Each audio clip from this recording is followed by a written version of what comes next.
confronted with some of these questions, but I don't know whether that is relevant. Anyhow, I'll put one or two points before you so that you may have a correct outlook on the process of yoga which you want people to attempt. The problem sometimes is put like this, that there is a truth at work, and there is in that truth there is perfection, there is everything that is ideal is there. And a world which is not ideal, that is practical experience, so that doesn't require any proof. It is self-evident. Now, what is the relation between the two? That is how many outlooks have been developed on this problem. Some have always posited that there is always a permanent opposition between the two. This is a world here and something which may be the cause of the world, if you admit it. But that world and this world, there is between them no relation. That is one, a permanent opposition. There is sometimes a relation admitted, but a temporary one, partial one, and therefore the solution suggested is an ultimate escape out of this impermanence of life or suffering, pain and ignorance and conflict. One finds himself confronted in life, is asked to get out of this whole difficulty. You see, the problem suggested is an escape. It is possible to take this attitude. In fact, people have taken, and great figures have taken this attitude of a permanent escape as a solution of the difficulty with man is confronted all throughout, and today now more acutely. That would necessitate two assumptions. One, that which is permanent or source of the difficulty here, an imperfect world, lacks in its capacity to maintain this universe and lead it to perfection. One. And secondly, it also means that the laws that obtain here are permanent and eternal. Whatever we are passing through in this world is now subjected to eternal. There is an eternal equation at work, and laws are operating, and there is no possibility of changing these laws. That is to say, is there therefore a permanent opposition between eternal truth and a manifesting or changing or temporary or passing or conflicting and subject to ignorance, a universe which is subject to ignorance and impermanence and difficulty and suffering, is the relation of a permanent opposition.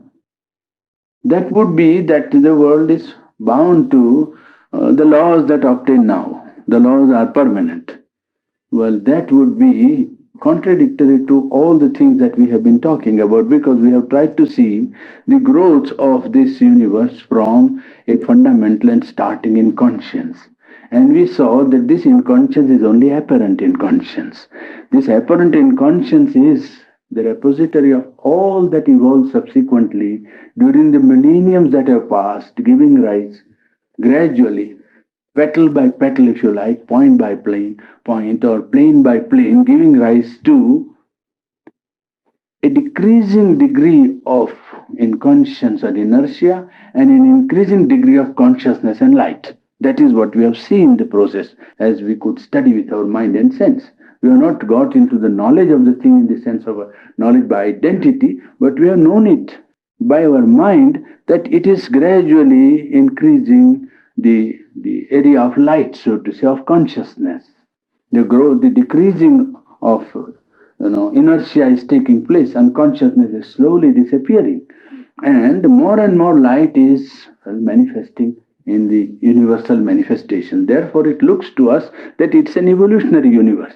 And in an evolutionary universe, then you cannot have fixed formula of laws permanently fixed forever and forever. It could not be. It should be always a changing equation, because the entity that is at work, human being now, being the last term of evolution at which we stand, it is not last in the sense of being, a full point of a process. It is last in the sense of being the topmost at present, but it is a movement. It is not as if we are dealing with a completed movement and say, now the whole thing is finished, what more can be done?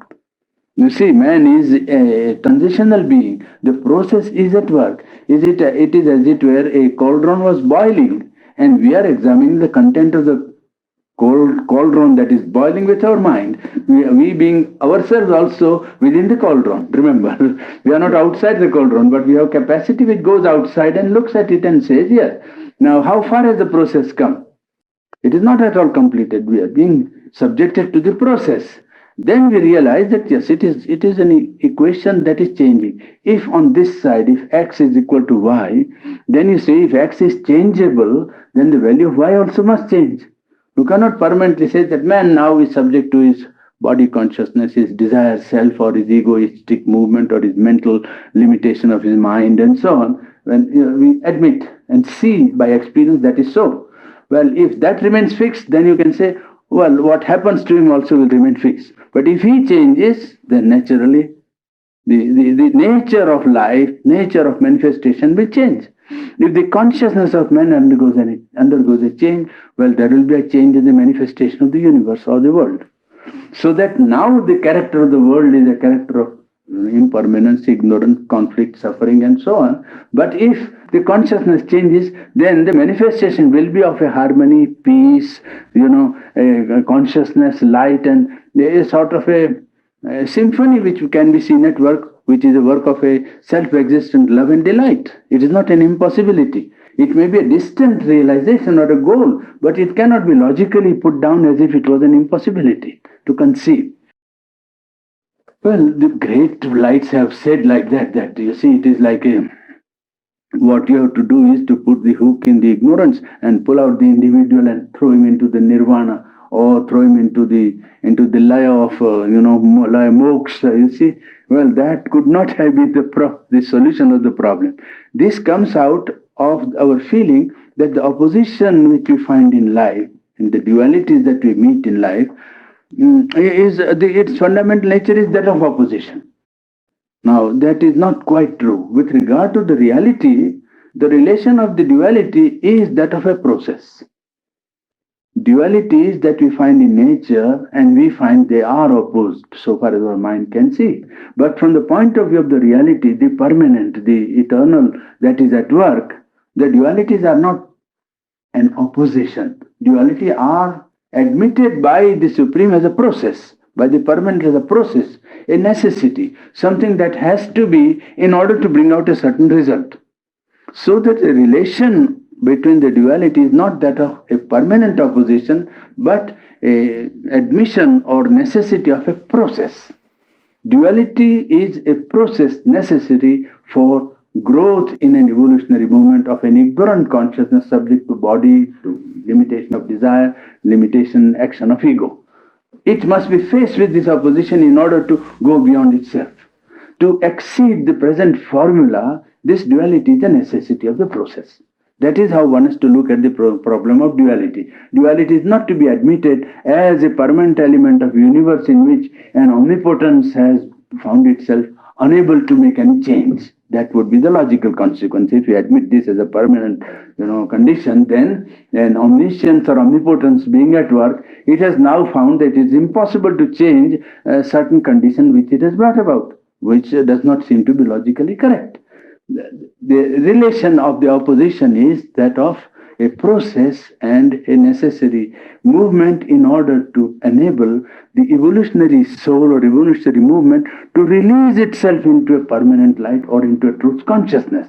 It could not do it unless it was made to undergo this process of opposition and a necessity of making a choice. One is confronted with making a choice, and that gives it a chance of evolution. That is one point that I wanted to stress this morning. Second point that I wanted to bring out was that this evolution has, I brought about one line, but the second line I would like to stress this morning. One line was, inconscience to matter, matter to life, life to mind. That is how universal energy seems to have proceeded from fundamental inconscience. apparent in conscience, but it is, as it were, a substratum or a content hiding within itself an infinite content of potentialities. You see, inconscience looks as if it is inert, but in its inertness, it hides the whole content of an infinite potentiality. It releases one by one. So, as the process proceeds, we find the first step matter. After multi-million years, you come to another stage, life. Third, you come to mind. Then you say, yes, now the whole process has from apparent inconscience to a increasing degree of mind. Now, second line also evolution has proceeded upon, and that is the finding of or discovery of occult forces of nature, even of matter itself. First, from inconscience to matter to life to mind. Yes. This mind has again taken up the work of taking the evolution a step further by sounding the occult possibilities of the whole universe, including matter. So that it said, well, let me find out what matter is.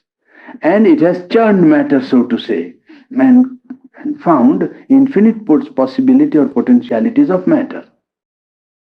This accompanied with man's or mind's or spirit of man sounding the possibility of occult life on the plane of life plane, on the plane of mind, thought transference, telepathy, or control of mind, or the doctors performing operation under hypnosis. Is it not nowadays? In London, they're actually doing it on a government scale. So it's not as if it was something superstitious and make believe. Actually, hospital people are allowed, and a doctor is called in to hypnotize the patient, and the patient remains completely conscious without any anesthesis, and operation is done.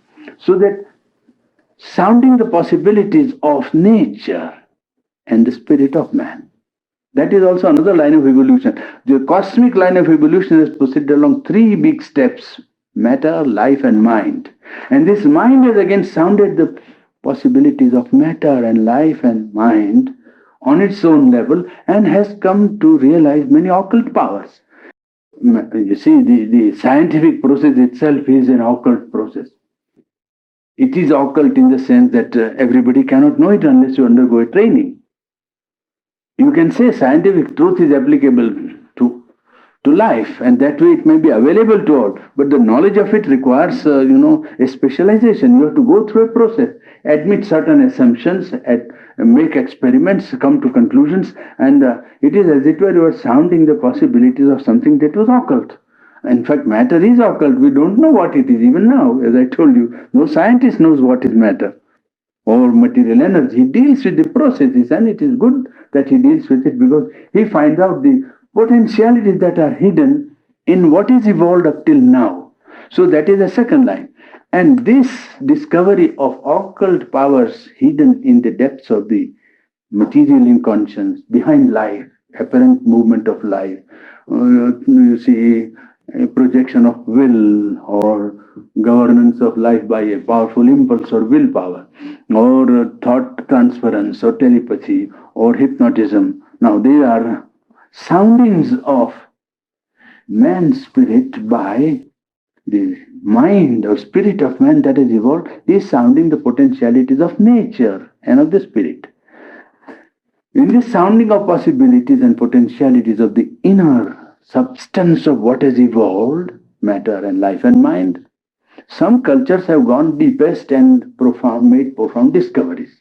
India is one of them. Atlantis, they say, had made great discoveries. Egypt at one time, 5,000 years back, had a tremendous secret of occult forces which are visible in its symbols even now. You see, Isis unveiled and the symbol of the sun and the cat and so many things which you see in Egyptian culture now are remnants of perhaps a culture that sounded effectively the secrets of vital occult life of man and went to very great depths.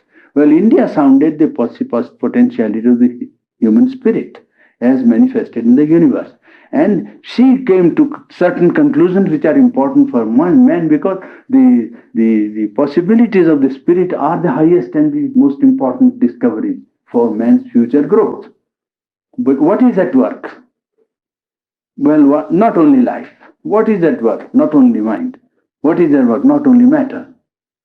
It answers fundamentally it's a spirit at work. It's a divine potentiality at work because a divine reality has taken a plunge into the inconscious. That is to say, there has been an involution and we are now witnessing or passing through a process of evolution. A reality has assumed, it has put on a mask of inconscience here, and that mask is gradually revealing what it has hidden within itself. That is one thing it says. And secondly, that the process is not yet ended, that it has to go forward. This is the great contribution of Sri Aurobindo to modern thinking, that the evolutionary movement of universal nature has not attained its highest point when it has reached intelligence or mental consciousness. That this is a process yet intended to go forward because all the characteristics of mental consciousness point to its imperfection, point to its necessity of going beyond the present attained formula of man's capacities. There are already known instances, powers known to man in his mind, in his life, and in his physical consciousness, which point to an occult source. One. And there are instances of great individuals, lights, that have brought the light of the spirit into body, into mind, into life, into emotional being of man, showing that a higher reach is possible. Coming of a Gautam Buddha or a Christ or Krishna or Ramakrishna or anybody like Sri Aurobindo is a sign of human future possibility. There are types of the future, as I told you in the second or first stage. They are not exception, to be only to be looked upon as samples of a museum. You see, they are samples to be looked upon as people who are types to be followed, and one day the truths which they have given has to become common to all. That is how it always happens. Even in material science, I pointed out that day that when motor car was first constructed by founding the possibility of petrol or the gasoline, well, then very few people could take advantage of it. It was a rarity at one time, and now something else is a rarity in the world of physical science because it costs a lot. First of all, apart from other secret processes which you must do and which perhaps a government also would like to control. You see, atom fissioning would not be allowed to be public perhaps. Now government would say, well, everybody should know about it because it's not very safe.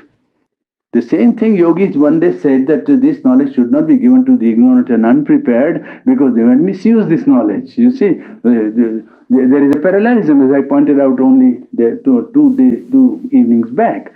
So here, the spirit that is at work is a reality, and the opposition here is of an assumption of involution by the cosmic spirit to us. And it is the opposite movement of evolution which we experience now within ourselves. And this opposite movement of evolution has not come to its full point because it must reach the full perfection of the spirit in matter. In material level, on earth, that is, the earth consciousness that is here realized must harbor, must manifest, must bring down in the human mold that perfection which is involved in the inconscience of matter. This is really the fulfillment of man. Man's fulfillment is not to create an ideal world conceived by him with his intellectual idealism or merely reach an ethical outlook in which, man will be, you can say, a well-behaved animal, so to say. He will have to realize fundamentally the essential divinity and manifest that divinity in his mind, in his life, in his dealing, in his collective life, in his processes of life. Life has to become a mold for manifestation of that. That is why renouncing of life cannot become a solution for man's problem. You see, pulling out the man and throwing him into nirvana will not solve the problem. Problem will be solved only when man rises to that consciousness where harmony, knowledge, and will are completely in agreement, so to say, without any opposition to each other. Then he will be able to bring it down into life. Then life will become a mold for manifesting of a fundamental peace, a calm, a harmony, a knowledge, and a mutuality in which conflict will not be the law, but a mutual giving and taking of delight and love will be the law of governing life, law governing life, you see. At that time, life will not become, dry and matter of fact, so dull that one doesn't like to live. Probably the present highest acme of enjoyment or delight that man knows is nothing compared to that delight which he will get if he can embody even a part of that particle of that delight which can come down and govern life. You see, that what he knows is nothing to what can be. And man thinks that if he gives up what he has, he will perhaps be deprived even of the little that he has. This is a very illogical fear because man has very little to lose except his ignorance. In the bargain, what he has to lose is only, you see, when a man is faced with the problem of surrender, I know some people have to say, oh, but if I give up everything, what will remain to me? How will, and so on. He doesn't know that what he has to give up is his littleness, his egoism, his little desires, his ambition, his selfishness, his greed. It is nothing worth, yes, not a precious treasure to preserve. You see, after all, if that is given up, something better can take place. But there is a sane fear in the mind of man who is physically extroverted. He always thinks, oh, if I lost all this, these are not so precious as to be preserved for all eternity. After all, there is nothing wonderful about it. It's common to everybody.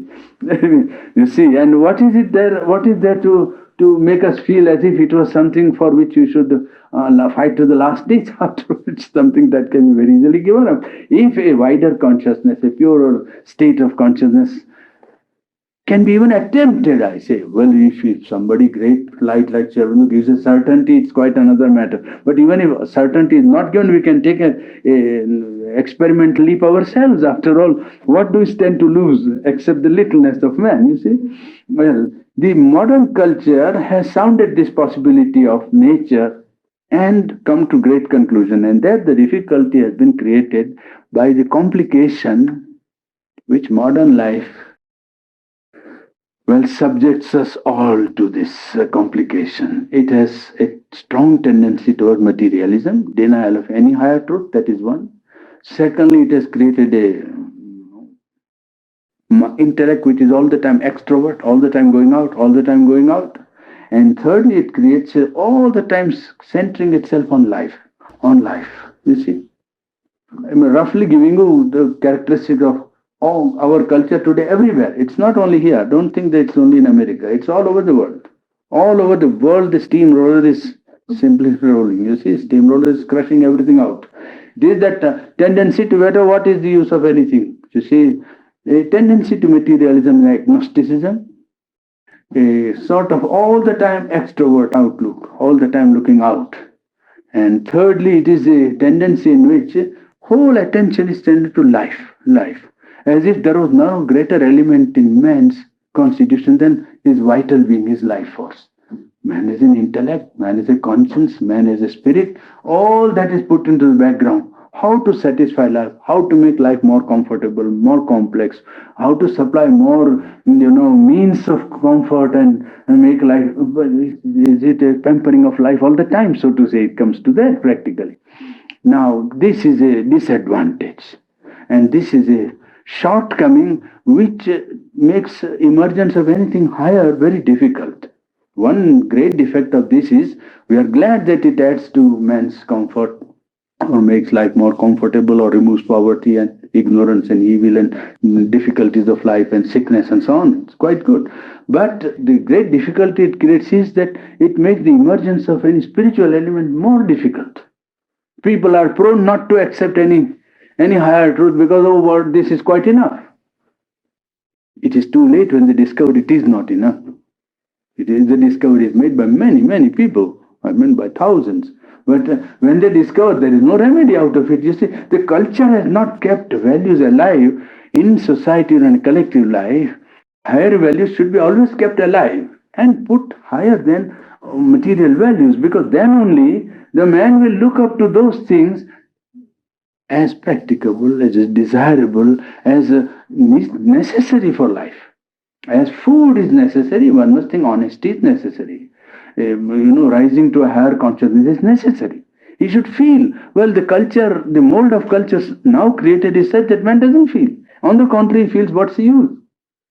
And that this complexity of culture and this over attention to life and its comforts, total extroversion of human mind, and all the time busy with all the time, as that our friend put it, Harrington has put in that pamphlet, that he's so busy getting at the means of life that he has forgotten to live. How to live? He is busy with how to live. Electricity, this, that, and 24 hours he's doing. Now, he has forgotten to live altogether. He's procuring means of life all the time. Means of life, take him up to here, there is no chance afterwards for him to live.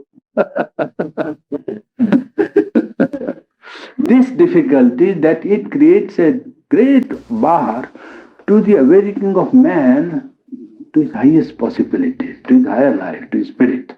Well, this in one sense seems like a disadvantage. But Sri Aurobindo in one of his writings says that this is a passing episode. This is not a permanent thing that has come to mankind. This is a passing condition. And he even goes further and says that it is a necessary condition. Because in the past, all spiritual effort was inclined to deny matter, to refuse life. You see, renounce. Matter is obstacle. Well, here comes a culture which insists on matter, and matter is the only reality.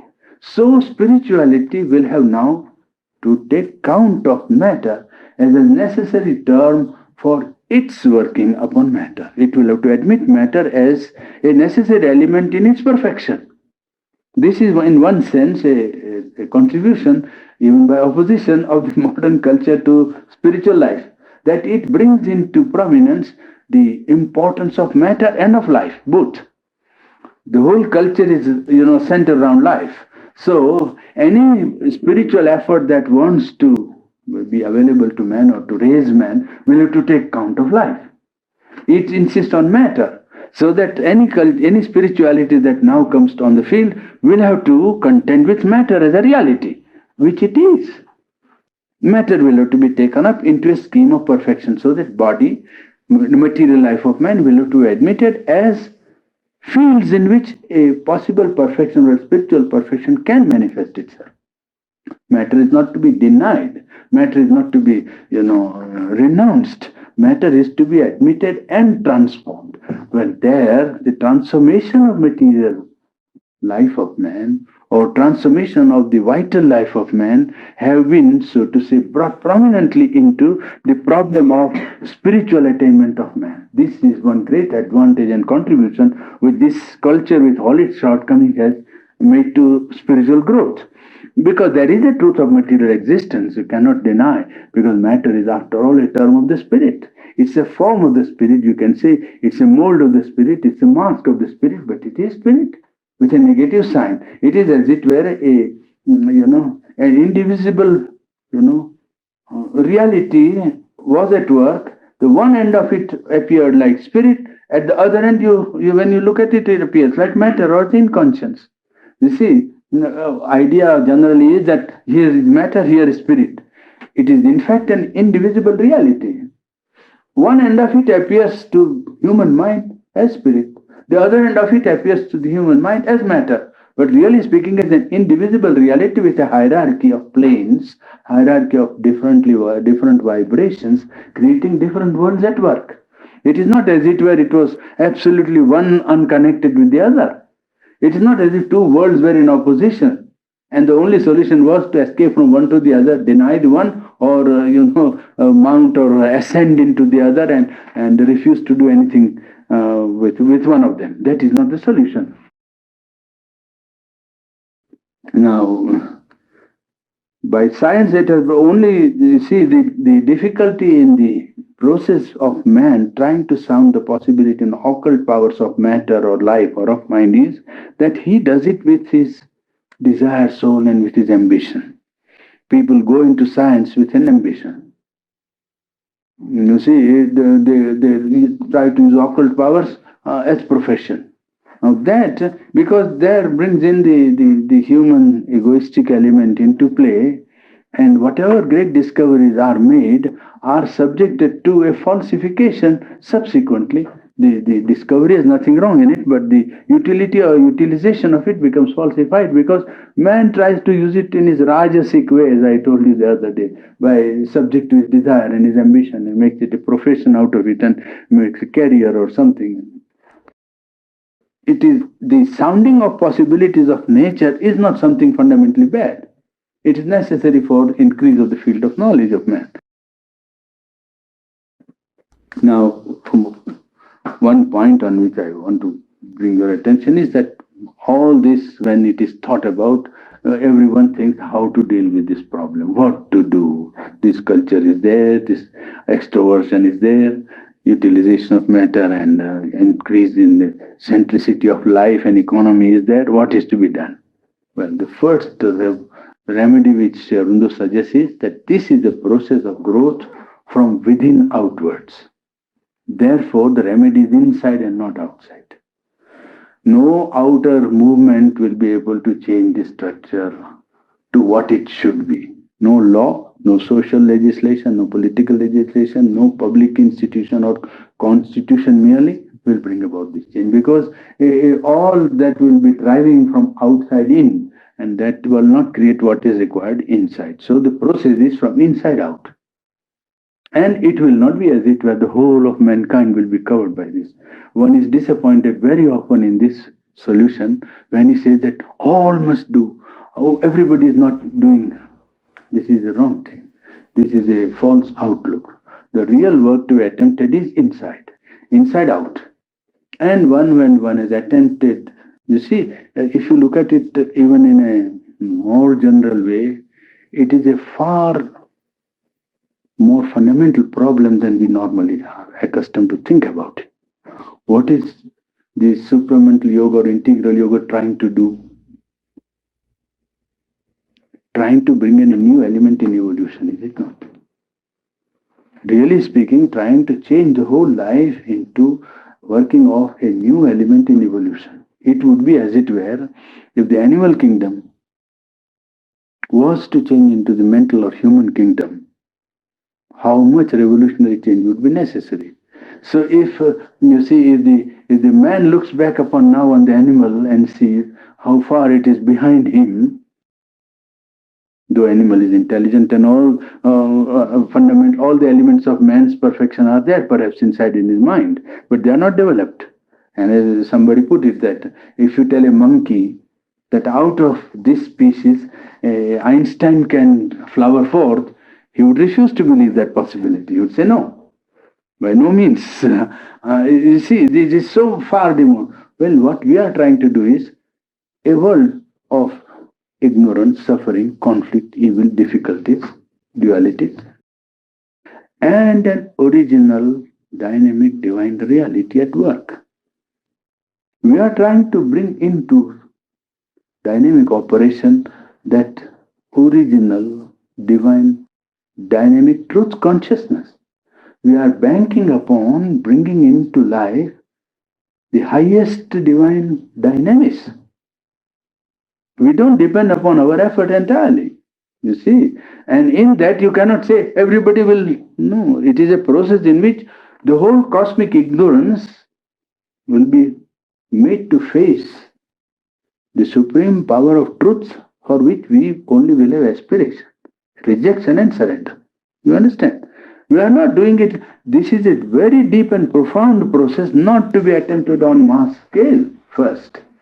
It is always to be done from within outwards, and within outwards is a process which can be only taken up by few people who feel the need, who feel the aspiration, who feel the seeking. And they must realize that this is very fundamental to man's growth. This is not merely a temporary change. This is a change of consciousness. This is a yoga, in fact, of nature transformation. This is not a yoga of only divine attainment. No, yes, divine attainment with a view to nature transformation. And in the process of nature transformation, we do not depend upon mind or idealism or ethics or morality, or we depend upon the action of a divine power, a dynamic divine force which is responsible for maintaining the existence of the cosmos. It is that which is and which is here, which it has become. We invoke it into dynamic movement in our life. When we try to make out a process from within outwards and try to evoke that in us, what we are trying to do is to bring into the process of life's evolution a new element. It had intermittent action now and then when great founders of religion came and brought some light. Again it went. Again they brought. Again it went, isn't it? Now we are trying to make an effort to make it a permanent part of life if it is possible. It will depend on two factors: our sincerity of aspiration and capacity to surrender to it, and well, its operation on life. It is a double process. It's not doesn't depend on man only. It depends on the power, and it is that which is pressing for manifestation which makes all the discomfort and the churning of life which is at work. It is that which is pressing. Two things are at work, and we have to see that we are not only depending upon how many people now are following, who knows.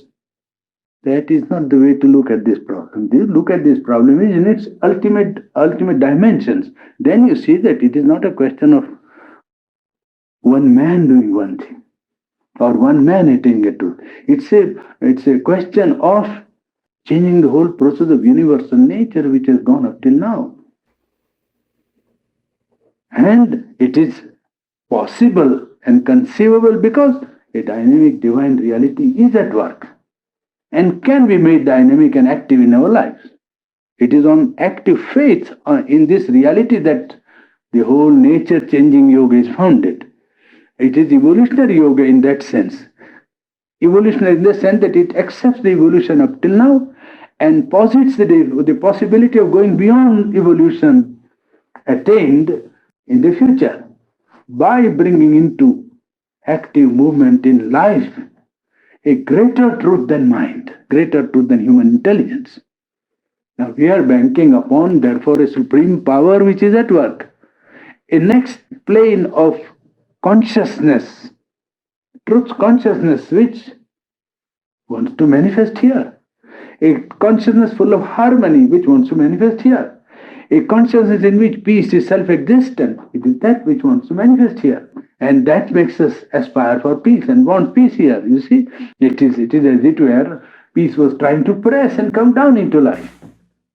We are only to open. How will it? That is why the second point that I wanted to bring to your notice was there are no set forms for this yoga. You cannot bind it down to say, unless you go to a temple, you will not be able to do this yoga. Unless you have a tilak here or unless you put on a certain uniform, you cannot do this yoga. There's not that. It will have to adapt itself. It is a multiple yoga. It's a cosmic yoga in that sense. To every individual and to every group, it will have to give its own leading. And who will give the leading? Not mind. That is why it is not always good to make the construction of what it will be with our mind. Best is to open out to that power and allow it to give the form that is necessary. It will give the leading. Man has got this idea that unless he does something, nothing can be done. You see, unless he meddles. Now, in all fields of life, one does not start with assured intellectual knowledge. One always starts with an intuitive faith. When a scientist starts the analysis of water, why does he want to analyze water? He thinks that he must find out the truth of water. Water as it is not what it appears to be, but there must be a constitution of water to be found out. Now this nobody has proved to him. He is having an intuition that matter is a constitution, isn't it? One always acts on an intuition. All sciences are founded fundamentally on an intuition, not assured knowledge. Assured knowledge follows. One begins with an intuition, I want to know the truth, but you assume that there is a truth.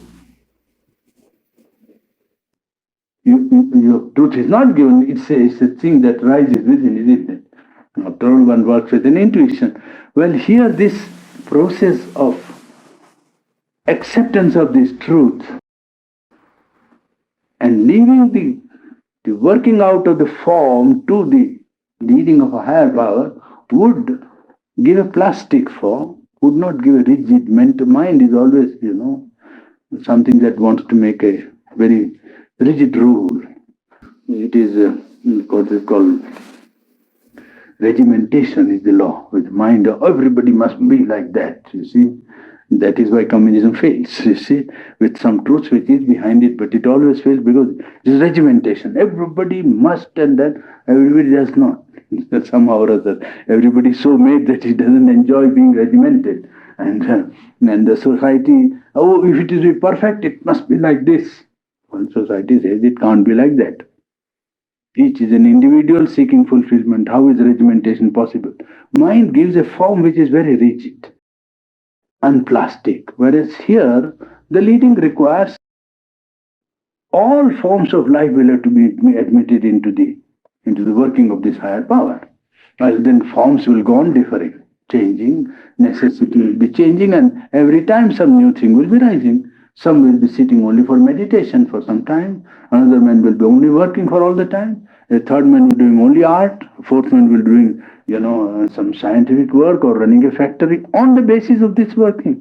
You never know what form it will take. You can never dictate a form to this practice. You see, the form can be multiple, various, and infinitely varied. So that is one idea which one has to keep in mind, that evolution of the form of this, the fundamental basis is from inside out. That is fixed. There is no exception to that. It must be a movement from within outwards. How the outward movement will formulate itself into an individual's life or a collective life has to be found out, has to be left to working out, to the leading of the inner light as it grows. You accept, then go on changing. That is taken up as a chance for growth. You see, life is not, you don't say, all right, let us create a fixed mode like that. You see, instead of that, you leave it plastic and begin an experiment. And in that experiment, you find, you will find that outer dealing with man is not only external, it's dealing with psychology. The moment you admit the higher working in life, the great discovery you make is that you are not mechanically dealing with people, but we are dealing with psychology. And then what we have to do is not to change the outer life, but change ourselves. Life can be a very great teacher. Every corner and every angularity of man will be thoroughly exposed when he begins this yoga. I can tell you from what I know. You see, that it is not merely, you sit down for half an hour, meditate, and then everybody is happy, all God is happy here, and all men are quite nice, and so on. It's not that. It is a thing which, when you say no, the whole of life will become a mold for reaching it and keep bringing it into life. All right, then, when you make an effort, you find, oh, I don't think I agree with that man's idea. All right, you don't agree. Then say, then I won't work with him. Well, then, that's exactly what shouldn't happen. That is exactly what shouldn't happen. You see? You say that, yes, I agree with him, and as far as I agree, I'll work with him. And if I have some ego, hill or rock on which I am standing, well, I like to give it up first. That is the first change that I must bring within myself. I have no right to take for granted that all my angularities are perfect. Yes, that will necessitate an inner change of attitude. Change in which you look up to the inner guidance and say that the truth that I want to see, it must make me change my nature. Why should I persist in being what I am and remaining as I am? And how do we take for granted that the other people also will remain what they are for all time? They are also liable to change. And we must give ourselves a chance to change, others people also a chance to change. It is when one makes this inner effort that one discovers many possibilities and many things which require a change in his life. And the change is effected not by mind or morality or ethics, but by bringing into movement the higher power, leaving the work to be done by the higher power. And then the discovery is made that it is active. It can change. It can obliterate difficulties. If you see round of angularities and change the whole of constitution of nature. Well, this is nature changing yoga. A yoga in which one is required to deal with nature, transform his nature from present egocentric and desire-driven being into a being that seeks the light, and the will is only to reach the light, and when the light is it, to bring it down into life and manifest it. That is the main, the inspiring motive, so to say. That is the main purpose. So, change of nature by realizing a divine reality, a divine potentiality which each one is, that is the goal. And in that, we are trying to make an effort to take a new step in evolution. Therefore, we cannot expect a large person to participate in it. It's a few really sincere people called to this task, seeking that reality, that can make an effort. And it is that which is really success. Success is not spreading out to people, but success is bringing it into life.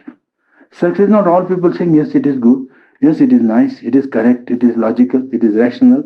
That would amount to very little.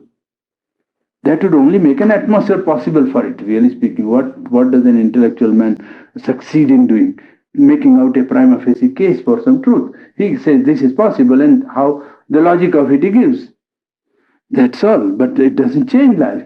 But when a man has actually made an effort to change the psychology of his life, well, he has really made a real change in the evolutionary process and given a chance to himself and to the higher power to come down and create a new mode of life. It is as it were we are trying to have a new creation, so to say, a new creation into existence without changing anything, without destroying anything. You see, it's a revolution which will not require any outer change. It's a revolution where factories will stand as they are. And suddenly, the pressure and the tension will disappear. They will produce. Nobody will gain anything out of it. You see, they will go on producing and people will be happily going there because they will not go like slaves. That is the thing to be attempted. Nothing externally will change, and yet everything will be so revolutionary change that you will see it is not the same old world, it's a new world. Well, that is the great change and the miracle, if I can call it, for which we are standing, not founding our faith in ourselves only, but founding ourselves in the light that is coming and that has already touched the earth consciousness. It is already at work, and it is trying to seek molds and then adapt itself to the conditions for man's fulfillment here and for its manifestation here. It is interested in man because man is a field for its expression, for its growth, and for its manifestation. Man is interested in it because he feels his fulfillment in it. So it is mutual between the divine and man, you see. And if even a few individuals succeed in making this start, it will be the start of creating a new world. And well, we are in the present age called upon to make that tremendous effort. And I think with the divine grace we may succeed. What you were discussing this morning seems in a way similar to the Christian prayer, thy will be done, will of a higher power on earth, as it is in heaven, meaning the higher consciousness. Seems, again, to found this note. Yes, it is in one sense an advance in the sense that that is only an aspiration. Yes. Now you have a full picture. The nature of the will, for instance, is not clear. What is the nature of the supreme will? How will it apply to collective life? How will it solve political problems? How will it guide a man who is a poet? Yes, so you see, and then in doing it, the whole question of transformation of nature is involved. See, the Upanishad said, for instance, long ago, Satyam Jnanam Anantam Brahma. The nature of the ultimate reality is truth, knowledge, and infinity. Ishavasyavidam Sarvam, all this is for habitation by the Lord. It was written at least 3,000 years before. All this is for habitation by the Lord. Now, how is it to become the habitation? Yes, that is the problem. And then it involves a whole change of human nature. So that how is it first to reach the Supreme?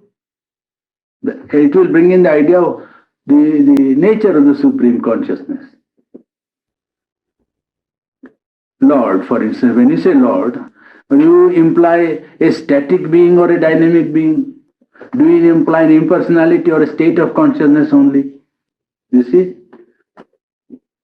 Yes, that has to be tackled. You see, those problems have been now clarified to the human mind. I don't say that reality is changed. Reality is not changed. But man's attitude towards it now has become more detailed and more understanding has been added to it, that the divine is not extra cosmic, for instance. Now, even in Christian religion, as far as I know, though I don't know whether it is all true, but as far as I know, the idea is of an extra cosmic God in some schools at any rate. That God is not immanent, that He has made this world and He is separate. Now, that is not the correct conception of the divine. The conception of the divine is an omnipotence, omniscience, and omnipresence. Omnipotent, omniscience, and omnipresence, presence everywhere. In that case, He is present in each one. Each one is potentially divine. That is why transformation is possible. To awaken that divinity is there already. Well, you see, so that you see it is that is why I always fight shy of saying all have said the same thing. I always I know that fundamentally there is a great truth at work. Spiritual truth is one, human difficulty is another. Two realities are at work, and many people have tried to give solution from one angle, emphasizing one side of the reality, emphasizing one way of solving the problem. But if one sees the whole total problem in its fullness, then I should say that Sri Aurobindo's is the only light which gives applicability and relevance to modern life. That he has given a total conception of the divine, the steps by which you reach it from mind, from heart, one by one psychological steps, how they act and react upon human psychology, then how to reconstitute life on the basis of the spirit. All the details of this have been given not even by Upanishads, not even by Veda. See, in the Veda, truth is given that the truth is like the sun. And the sun must be brought down on earth. This is an image from the Veda I am telling you. The Rishi says we pray to open ourselves to the sun. And we want to bring down the sun on earth. Now this is symbolic way. That we want to bring down the truth, the self-existent knowledge into life. And we want to make life here a place where the sun can manifest, means the divine light can manifest here. But the steps between the sun and the human mind, it is Sri Aurobindo who for the first time put intellectual mind, 3 stages of intellectual mind. That will take us months, you see, that has taken me 14 years.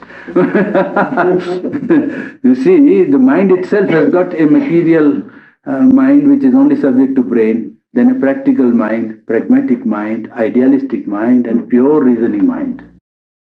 Then that mind, when you finish the realm of the pure mind, then you go to higher mind, illumined mind, intuitive mind, over mind, then super mind. Now these are practical stages to be real. Now you say these are for us words, but to anyone who is in Africa today, all the 26 atom particles also are words. But you know that they are realities. They are not words, they are experiences organized for man. When man will try this experiment, he will find that they are real. Man has to make an experiment and say, and the relation of that to man, It's not merely assent. When those levels of consciousness activate themselves in man's life, what will happen? What is the relation between mind and higher mind, between life and intuitive mind, between the spiritual consciousness and the human consciousness, and how the human consciousness will undergo a change if it allows the higher consciousness to work? A process of slow transformation, not in one bound. Triple transformation, psychic being first in front, the inmost soul leading the man, then the universal consciousness leading him, and the supreme consciousness leading him. So the three steps of transformation: psychicization, universalization, and supramentalization. Transformation is not done at one bound. So that it is a tremendous advance on what was done in the... It is not therefore to say that people in the past did not do any fundamental service to spirituality. The present stands always on the past. The whole game of the past is with us. What Buddha did, Lord Buddha did, or Christ did, or Krishna did is with us. It is on that we stand. We have no standing ground if we reject what they did. You see? Yeah, understand my viewpoint is not that I am rejecting the great contribution of the past, because we stand on it. But that this is something which is very relevant to human life today.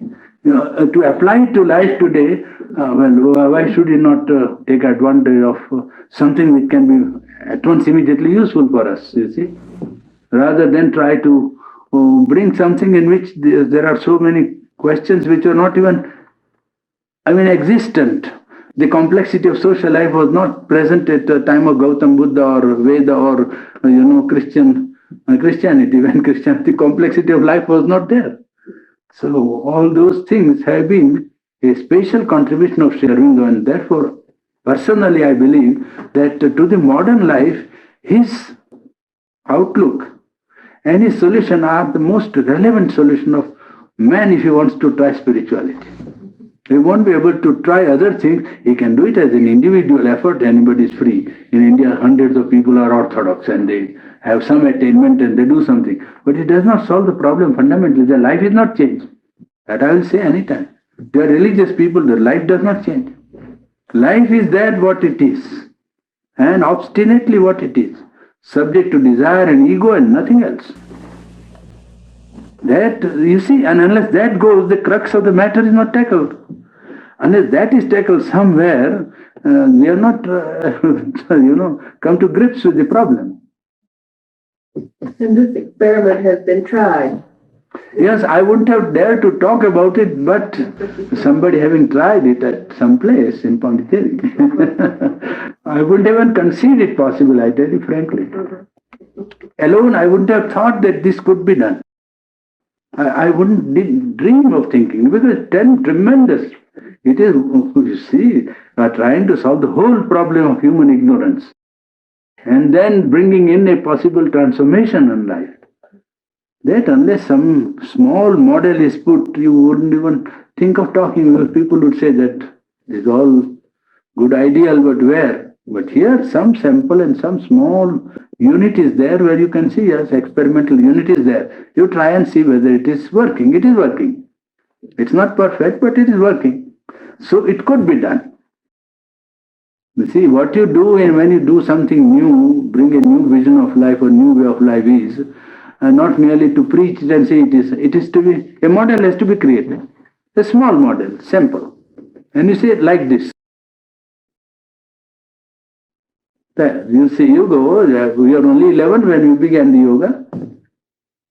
I was 5th when I joined Pondicherry. And second year we were only 11. Now there are 1400. And it is not on advertisement that it has worked. People came. I wrote letter and went. Dr. Indra Sen wrote letter and said, I want to come. So that it is not as it were by telling people as I am telling. Yes, it is they sought and they came. So that it is possible in human life to find people who seek sincerely. And for somebody who has found, the people who seek, well, do gather, come together.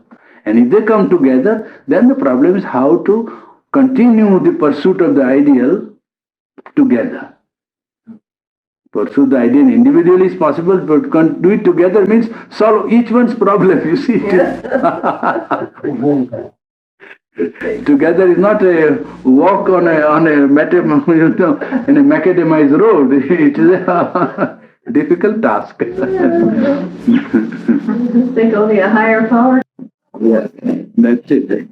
That's why I wrote to Harrington, I wrote to him. To me, Pondicherry is a standing miracle. You see, to keep a family of 10 people together, which doesn't easily happen nowadays, is a job. Supposing you are old-fashioned and keep the family of 10 together, it is a job. For one who manages family knows it. In India, we have a joint family system. You see, means cousins remain together in one house. And I have seen a house of my friend where 42 people dined at one table, one kitchen. 42. And one old dame was in charge. And such an ideal of womanhood I had not seen, I tell you. Nothing from children of 5 or 10, her grandchildren, to her eldest son, 52, who was station master. Each one is a different time of meals, and she saw to it that each one got it. Somebody goes at 9:30, and somebody goes early morning, and somebody requires at 2 o'clock, and somebody comes from the office.